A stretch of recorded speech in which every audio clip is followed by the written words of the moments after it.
Mukunda jewellery first factory outlet grand opening ఫిబ్రవరి 20న Jubilee Hills, ఫిబ్రవరి 28న వైజాగ్. బాబు గోగినేని గారు, ఢిల్లీలో జరుగుతున్న ఇండియా ఏఐ ఎక్స్పోలో దేశ విదేశాల నుంచి చాలా కంపెనీలు వచ్చాయి. వాళ్ళ రీసెర్చ్ ఏవైతే జరిగిందో అవన్నీ కూడా ప్రజెంట్ చేసిన పరిస్థితి. అయితే మన దేశానికి సంబంధించిన గల్గోటియా యూనివర్సిటీ ఒక రోబోటిక్ డాగ్ని అక్కడ ప్రజెంట్ చేసింది. అయితే ఆ రోబోటిక్ డాగ్ చైనా నుంచి తీసుకొచ్చి తమ సొంత ఇన్నోవేషన్గా ప్రదర్శించుకోవడం ఇప్పుడు దేశవ్యాప్తంగా బాగా విమర్శలు వస్తున్నాయి. చైనాలో అయితే దీని మీద చాలా పెద్ద ఎత్తున ట్రోలింగ్ కూడా జరుగుతుంది. దీన్ని ఎట్లా అర్థం చేసుకోవాలి? అసలు మనం ఏఐలో మన దేశం ఎక్కడుంది? అంటే ఇది చాలా శోచనీయమైన విషయం అండి. ప్రపంచంలో ఇప్పటి వరకు ఎవరూ పెట్టనంత పెద్ద అంతర్జాతీయ ఆర్టిఫిషియల్ ఇంటెలిజెన్స్ సదస్సు మన దేశంలో ఆర్గనైజ్ అయింది. ప్రపంచంలో ఆర్టిఫిషియల్ ఇంటెలిజెన్స్లో నిష్ణాతులుగా ఉన్నవారు, ఆ వ్యాపారంలో ఉన్నవాళ్ళు, ఆ టెక్నాలజీ డెవలప్ చేస్తున్న వాళ్ళు, ఆ టెక్నాలజీ వాడుతున్న ఇండస్ట్రియలిస్టులు, వీళ్ళందరూ వచ్చారు మన దేశానికి.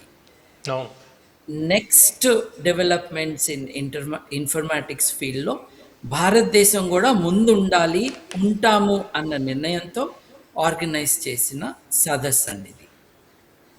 ఈ సదస్సులో 10 లక్షల కోట్ల రూపాయలు మేము ఏఐ మీద ఇన్వెస్ట్ చేస్తాము అని భారతదేశం తరపున అంబానీ వ్యాపార సంస్థలు డిక్లేర్ కూడా చేసినాయి. అంటే రేపో ఎల్లుండో, ఇవాళ కాకపోయినా భారతదేశం నుండి చాలామంది ఏఐ సెక్టర్లో దిగే అవకాశం ఉంది అని మనకు తెలుస్తాం. చంద్రబాబు నాయుడు గారు ఈ అవకాశాన్ని తీసుకుని 10 లక్షల మందిని మేము ఏఐలో ట్రైన్ చేయిస్తాము, నవీన ఆంధ్రప్రదేశ్ ఏఐ హబ్గా మారిపోతుంది అని చెప్పారు. దీస్ ఆర్ గ్రేట్ థింగ్స్ అండి. దీంట్లో ఈ అపశృతి దేన్నైతే ఇప్పుడు మన మీడియా కానీ చూసేవాళ్ళు కానీ ప్రతి దాంట్లోనూ వెటకారము, హాస్యము ఎత్తుక్కుంటూ ఎవరినో ఓడించాలి అన్న ఉద్దేశంతోనే మాట్లాడుతూ ఉన్న కారణంగా గల్గోటియా యూనివర్సిటీ చేసిన తప్పుని నేను ఇప్పటివరకు చెప్పిన ఈ గొప్ప డెవలప్మెంట్స్ని మాస్క్ చేసే ఎఫెక్ట్ వచ్చేటట్టుగా చేశారు. ఇప్పుడు భారతదేశంలో ప్రపంచవ్యాప్తంగా 20,000 యూనివర్సిటీలు ఉన్నాయండి. దాంట్లో భారతదేశంలో ఒక 1150-1200 యూనివర్సిటీలు ఉన్నాయండి. వాటిల్లో 406 ప్రైవేట్ యూనివర్సిటీస్ ఉన్నాయండి. వీటిల్లో ఈ 1150-1200లో మనకి రఫ్లీ 140-150 డీమ్డ్ యూనివర్సిటీస్ ఉన్నాయండి. వాళ్ళ డిగ్రీలు వాళ్ళు ఇచ్చుకోవచ్చు. అంటే ఆంధ్రప్రదేశ్లో విజ్ఞాన్ యూనివర్సిటీ ఈ ఆయిల్ వ్యాపారి వీరమాచినేనిని పిలిచి నువ్వు డాక్టర్ అని డాక్టరేట్ ఇచ్చారు చూడండి. హైదరాబాద్లో ఒక ఇంజనీరింగ్ కాలేజ్ వాళ్ళు, నేను అవాక్కయ్యాను, నన్ను స్పీకర్గా పిలిచారు.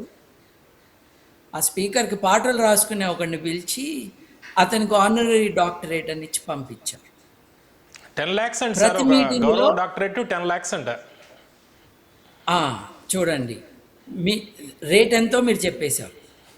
ఇప్పుడు ఇంకొక రకంగా కూడా చేస్తున్నారు వీళ్ళు, ఈ నీచులు వీళ్ళందరూ. ఒక ఎడ్యుకేషనల్ ఇన్స్టిట్యూషన్ నడుపుతున్నాము అని చెప్పి కేఎల్ యూనివర్సిటీని పట్టుకున్నారు కదా, ఇది లంచాలు ఇస్తుంటే అని. 5 ఏళ్ల పాటు కేఎల్ యూనివర్సిటీని బార్ చేశారు కదా, డిగ్రీలు ఇవ్వటానికి ఇల్లేదని అన్నారు కదా. అంటే ఏంటంటే మా విద్యార్థుల్ని మేము మెప్పించాలి అని అంటే ఒక పెద్ద మీటింగ్ పెట్టి ఒక పెద్ద ఆయన్ని పిలిస్తే అప్పుడు మా స్టూడెంట్స్ ఇంప్రెస్ అవుతారు. ఆ వచ్చే ఆయన్ని ఎట్లా రప్పించాలి? నీకు ఆనరరీ డాక్టరేట్ ఇస్తామని రప్పియాలి. అంటే మీటింగ్కి అయ్యే ఖర్చులో భాగంగా ఒక ఆనరరీ డాక్టరేట్ ఇవ్వటం. ఈ పక్కన మోహన్ బాబు యూనివర్సిటీ ఉంది, స్టూడెంట్లనే కిడ్నాప్ చేశాడని కేసు ఉంది అతని మీద అతని కొడుకు మీద. అంటే ఇట్లాంటి వాళ్ళ చేతుల్లో యూనివర్సిటీలు ఉన్నాయి. నేను చెప్పిన ఈ ఫర్ డిస్కషన్ సేక్ 1200 యూనివర్సిటీస్ అనుకుందాం, వాటిల్లో ఇట్లాంటి వాళ్ళు ఉన్నారు. అట్లాంటి వాళ్ళల్లో ఈ గల్గోటియా కూడా ఒకటి. ఇప్పుడు చాలా విచారకరమైన విషయం ఏంటంటే ఐఐటిలో గోమూత్రం పైన ఆవు పేడ మీద రీసెర్చ్ చేయమని గవర్నమెంట్ డబ్బులు ఇచ్చింది. హ్మ్. అంటే పొలిటికల్ ఎజెండానే కాదు, మతపరమైన ఎజెండా కూడా ఒక డిగ్రీ గివింగ్ యూనివర్సిటీ మీద, university are place of higher learning మీద ఇంపోజ్ చేయటం మనం చూస్తున్నాం. ఓవరాల్గా మన ఎడ్యుకేషనల్ సిస్టమ్ డ్యామేజ్ చేస్తున్నారు అందరూ కలిసి, పిల్లలతో సహా. ఎందుకంటే యూనివర్సిటీకి వెళ్ళేది దేనికి? యూనివర్సిటీకి వెళ్ళేది ఏదన్నా చదువుకోవటానికి, నేర్చుకోవటానికి. నువ్వు ఎంతసేపు క్లాసులు డుమ్మా కొట్టిన దానికి పరిహారంగా ఇంత ఫీజు కడితే చాలంట అని చెప్పి ఎగ్జామ్కి పర్మిషన్లు తెచ్చుకుని నువ్వు ఒక డిగ్రీ తెచ్చుకుంటున్నావు, ఒక కాగితం తెచ్చుకుంటున్నావు. యూనివర్సిటీ ఎడ్యుకేషన్ ఉద్దేశం అది కాదు. Independent thinking, critical thinking, research చేయటం. ఇప్పుడు భారతదేశంలో 2025-24లో 25,000 పిహెచ్డీలు గ్రాంట్ అయ్యాయి. పిహెచ్డి అంటే ఏంటి? ఒక original research into an unexplored aspect of human life, about nature, about the universe. ఒక కొత్త విషయాన్ని ఆవిష్కరించి ఆ దృక్పథాన్ని నువ్వు ముందు పెడితే దాన్ని కొంతమంది ప్రొఫెసర్లు ఎగ్జామిన్ చేసి నీకు పరీక్ష పెట్టి నీకు అప్పుడు ఒక పిహెచ్డి ఇస్తారు. ఈ పిహెచ్డి విలువ ఎక్కడ తేలుతుందంటే నీ పిహెచ్డిని ప్రపంచవ్యాప్తంగా ఎంతమంది కోట్ చేశారు వాళ్ళ రీసెర్చ్. ఉస్మానియా యూనివర్సిటీలో కెమిస్ట్రీ డిపార్ట్మెంట్లో ఇది ఆవిష్కరించారు అని రష్యాలోనో, అమెరికాలోనో, కెనడాలోనో ఒక రీసెర్చర్ కోట్ చేసినప్పుడు నీ పిహెచ్డికి విలువ ఉన్నట్టు తెలుస్తుంది. భారతదేశంలో ప్రతి సంవత్సరం 25,000 పిహెచ్డీలు వస్తుంటే ఎంతమంది అంటే సంవత్సరానికి 25,000, 15 ఏళ్ల క్రితం సంవత్సరానికి 10,000 పిహెచ్డీలు. నేను మాట్లాడేది గౌరవ పిహెచ్డీలు కాదండోయ్, నేను మాట్లాడేది యాక్చువల్ థీసిస్ రాసిన థీసిస్ నువ్వు రాస్తున్నావా? థీసిస్ 2 లక్షలు 3 లక్షలు తీసుకుని రాసి పెట్టే వాళ్ళు ఉన్నారా? ఆ ఇండస్ట్రీ నంబర్స్ ఏంటి అన్నది ఇవాళ వద్దు సార్. అంతా నెగిటివ్గా మాట్లాడుకోవటం ఒకే రోజు అంటే కష్టం, మనమే తట్టుకోలేం. కానీ ఒక పిహెచ్డి నువ్వు ఒక థీసిస్ తయారు చేసి నువ్వు ప్రపంచం మీదకు వదిలితే దాన్ని దేకేవాడే లేడు అని అంటే నీ పిహెచ్డి క్వాలిటీ ఏంటి?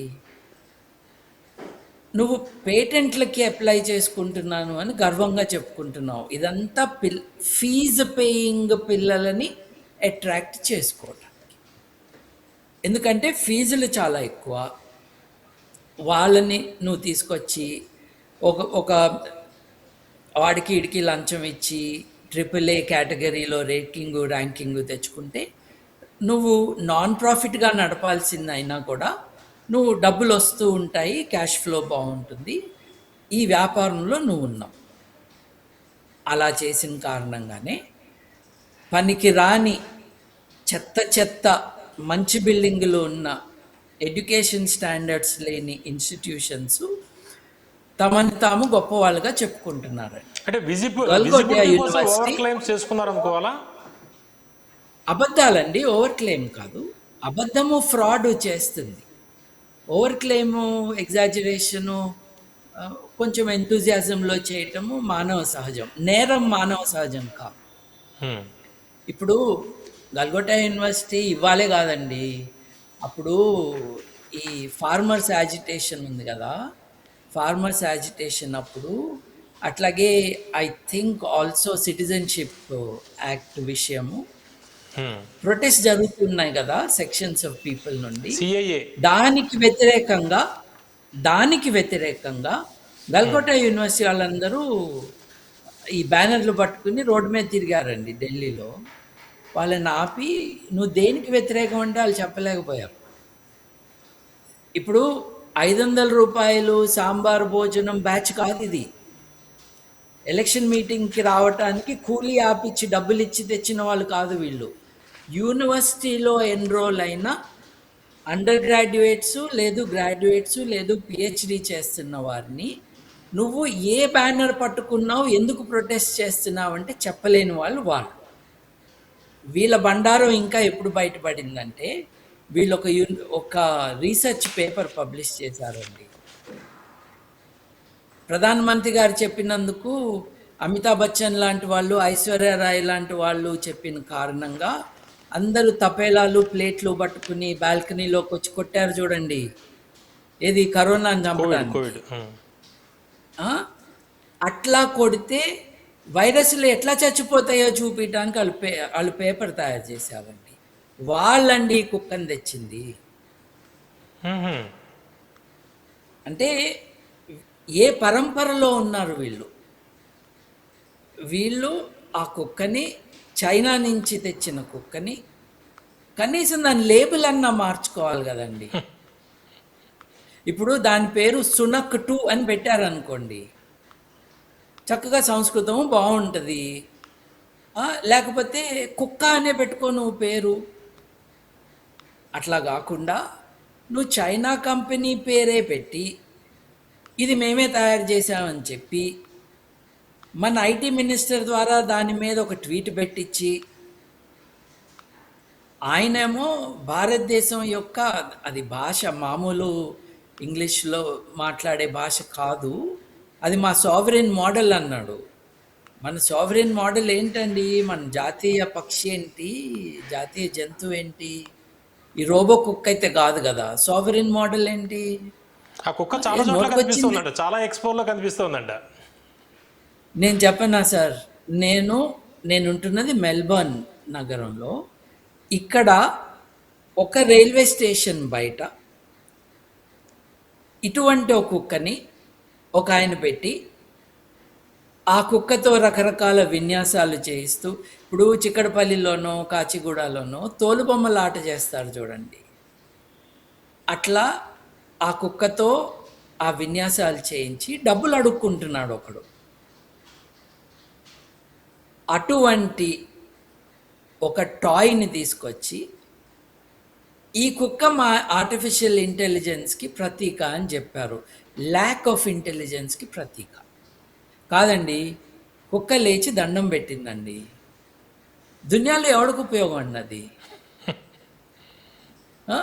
ఇప్పుడు కోతులతోనూ ఈ ఎలుగుబంటులతోనూ ఆటలాడిస్తారు కదండి రూరల్ ఏరియాస్లో.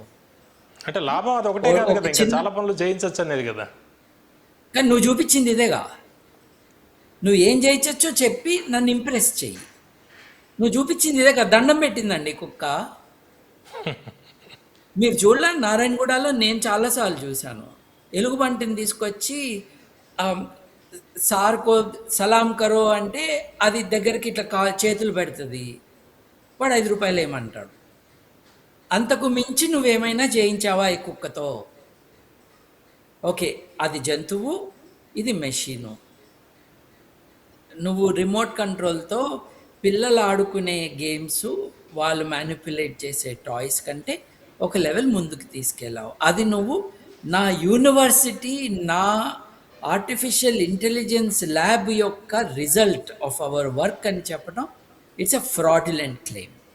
ఇంకొకటి, చాలామంది ఒక రకంగా మన దేశం పరువు కాబట్టి అంత నోటీస్ చేయలేదు, మంచిదే అని అంటాను నేను. ఒకడు థర్మోకోల్తో ఒక విమానం లాంటి ఒక మోడల్ తెచ్చి గల్గొట్టే యూనివర్సిటీ వాడే. నేను చిన్నప్పుడు ఏరోప్లేన్లు థర్మోకోల్తో తయారు చేసి ఒక రబ్బర్ బ్యాండ్కి ఒక ప్రొపెల్లర్ చుట్టి ఆ ప్రొపెల్లర్ని బాగా తిప్పేసి వదిలితే మన అదృష్టం బాగుండి గాలి బాగా వస్తే కాస్త దూరం ఎగురుతుందండి. అది పట్టుకొచ్చాడండి ఎదవా. గల్గోటే యూనివర్సిటీ భారతదేశపు పరువుని కంప్లీట్గా సత్యనాశ అంటారు చూడండి. ఓకే, యూనివర్సిటీ విషయం పక్కన పెడితే అసలు ఏఐలో మనం ఎక్కడున్నాము? ఏఐలో ఎవరెక్కడున్నారో వాస్తవానికి ఎవరికి తెలియదండి. ఎందుకంటే ఇది చాలా కొత్తగా రీసెంట్గా మన మీదకి దాడి చేస్తుందని కొంతమంది చెప్పటము, ఒక గొప్ప ఆవిష్కరణ అని కొంతమంది చెప్పటము చూస్తున్నామండి. It's a maturing field. It is in its exciting beginning. నా భారతదేశంలో దీని మీద మా ఫోకస్ ఉంటుంది అని ప్రభుత్వం చెప్పటం వాస్తవం. వేరే దేశాల ప్రభుత్వాలు చెప్పనంత కంటే కూడా గొప్పగా భారతదేశం చెప్పింది. మనం అరవింద్ కృష్ణ, ఆయన తెలుగు, ఆయన గోదావరి డిస్ట్రిక్ట్, ఆయన IBM హెడ్ అనుకుంటా కదా, ఆయన్ని మన దేశం యొక్క టెక్నాలజీ మినిస్టరు, వీళ్ళిద్దరూ డావోస్ టైంలో ఇద్దరూ కలిసి మాట్లాడుకున్నారండి. మన మంత్రి గారు చాలా గొప్పగా ఎక్కువగా చెప్తూ ఉంటే ఆయన అంత కాదులే, కొంచెం తగ్గు అని చెప్తున్నాడు ఆయన. ఇద్దరూ భారతీయులుగానే మాట్లాడారు. ఇద్దరూ భారతదేశం యొక్క పరువు, ప్రతిష్ట, ప్రగతి ఆశించి మాట్లాడే వాళ్ళే. కాకపోతే నువ్వు అంత తొందరపడద్దు, ఇంకా టైం ఉంది అని ఆయన చెప్తున్నాడు. ఇవన్నీ MIT ల్యాబుల్లోనూ, ఇది ప్రిన్స్టన్ యూనివర్సిటీలోనూ, చైనాలో యూనివర్సిటీస్లో ల్యాబ్స్లోనూ డెవలప్ అవుతుంది. వాటితో పోటీగా మనము ఒక proper modern critical research oriented realistic work చేసిన రోజు, దానికి పేపర్స్ పబ్లిష్ చేసిన రోజు, మనము ప్యూర్ సైన్స్లో అడ్వాన్సెస్ చూపించిన రోజు మనం ఒక క్రెడిబుల్ ప్రోగ్రెస్ చూపించగలం. అవన్నీ లేని కారణంగానే ఎవడో చేసింది నేను చేశానని చెప్పుకోవటం, ఎవడో గమనించట్లే. నేను మీతో అన్నాను చూడండి, PhDలు మీకు రాసి పెట్టే వాళ్ళు ఉన్నారండి. 5 లక్షలు, నా చిన్నప్పుడు ₹1,00,000 ఫీజు, ఇప్పుడు 5 లక్షలు 10 లక్షలు ఎంతో ఉంది. ఎవడో రాసి పెడతాడు, డాక్టర్ పెట్టుకు. ఎందుకు నీకు ఈ డాక్టర్ అంటే రేపు UGC స్కేల్ నాది పెరుగుతుంది కాబట్టి. ఇప్పుడు మానవాళి యొక్క జ్ఞాన సంపదని పెంచడానికి నేను ఈ PhD చేస్తున్నాను అనే ఆలోచన అందరికీ ఉండట్లేదు అని చెప్పడానికి ఈ ఎగ్జాంపుల్స్ చెప్తున్నాను. బీటెక్ ప్రాజెక్ట్ రిపోర్ట్స్ కోటిలో తయారు చేస్తారు ₹1000 ఇస్తే. చూడండి, ఇప్పుడు మన దేశం ఒక స్టేజ్లో ఉంది. గల్గోటి అదే మాట్లాడుకుంటే 1190 అట్లా సమ్ నంబర్ లైక్ దట్ పేటెంట్లు అప్లై చేశాము అన్నారు. 0 పేటెంట్ వచ్చింది అన్నది చెప్పట్లేదు మనకి. పేటెంట్ అప్లికేషన్ ఎవడైనా చేయొచ్చండి. ఇప్పుడు కొబ్బరికాయతో క్యాన్సర్ నయమవుతుంది అని నేను ఒక అప్లికేషన్ పెట్టుకోవచ్చండి. వాడు ఒప్పుకోవటం కదా కావాల్సింది, ఒప్పుకున్న తర్వాత దాన్ని కమర్షియలైజ్ చేయటం కదా కావాల్సింది. అవి జరగట్లేదు కదా. సో మనం ఈ డాంబికానికి పోయి ఎవరినో ఇంప్రెస్ చేయాలని మనల్ని మనం మోసం చేసుకోవటం కరెక్ట్ కాదు కదా.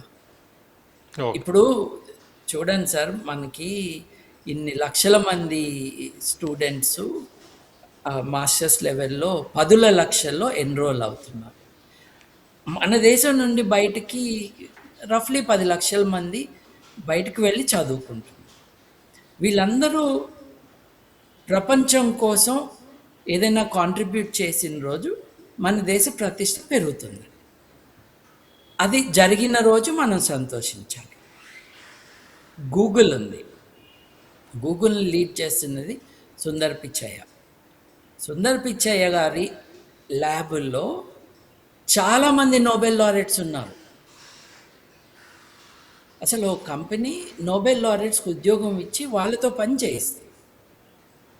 అట్లాంటివి మన దేశంలో అటువంటి ల్యాబ్స్ నెలకొల్పి ఈ ధనవంతులు ఎవరైతే ఉన్నారో, పెద్ద పెద్ద కంపెనీలు ఏవైతే ఉన్నాయో, వాళ్ళు ఆ అట్మాస్ఫియరు, ఆ కండిషన్స్, ఆ ఎన్వైరన్మెంటు క్రియేట్ చేసిన రోజు ఏఐలో మనం ఎక్కడున్నామో మనం మాట్లాడుకోవచ్చు.